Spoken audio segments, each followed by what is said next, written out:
2026 Virgo's के लिए कैसे रहने वाला है ये हम चेक करने वाले हैं अपने कार्ड्स के थ्रू। तो मैं चाहूंगी कि आप जरूर से इस एनर्जी को क्लेम करने के लिए यहाँ पर लिखें 2026 और ये एनर्जी क्लेम करें।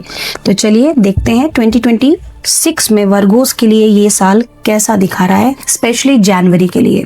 तो सबसे पहली चीज, लाइफ में बहुत सारे कंफ्यूजन, बहुत सारी अपॉर्चुनिटीज भी हैं, लेकिन साथ साथ बहुत सारा कंफ्यूजन भी नजर आ रहा है। तो आपको जनवरी में बहुत सारे अवसर मिलेंगे, लेकिन आपको वहां पर अपने माइंड पे काम करने की जरूरत है। पेशेंस के साथ आपको अपने डिसीजंस लेने की जरूरत है। कंफ्यूजन में आप आ सकते हैं, तो आप इसके लिए आप डेफिनेटली अपने थर्ड आई पे काम करना होगा आपको। नेक्स्ट अगर मैं बोलूँ तो विक्ट्री जरूर दिख रही है। अगर आप एक बार अपने कंफ्यूजन से क्लैरिटी में आप आ गए तो आपकी एनर्जी पॉजिटिव हो रही है और आपको डेफिनेटली वहां पर ग्रोथ और सक्सेस मिलती हुई नजर आ रही है ये जनवरी में। रिलेशनशिप की अगर हम बात करते हैं तो बहुत लोगों के रिलेशनशिप में कंसीविंग का मतलब यहाँ पर कोई तो मदर फादर बन रहे हैं और साथ ही साथ किसी की नए रिश्ते की शुरुआत होते हुए नजर आ रही है। बहुत सारी यदि आप लोगों को कंफ्यूजन चल रही है अपनी लाइफ में तो उसकी वजह से आपका हेल्थ, मनी, रिलेशनशिप, करियर सब कुछ डिस्टर्ब हो रहा है। इसलिए यदि आप अपनी एनर्जी लेकर आते हैं क्लैरिटी की तो आपका 2026 डे 1 से सही होना शुरू हो जाएगा। नेक्स्ट अगर मैं बात करूं तो यहाँ पर एक जॉब अपॉर्चुनिटी अच्छी के साथ साथ रिलेशनशिप बिल्डअप होता हुआ नजर आ रहा है। और आपके लिए जो खास गाइडेंस है वो गाइडेंस ये है कि आपको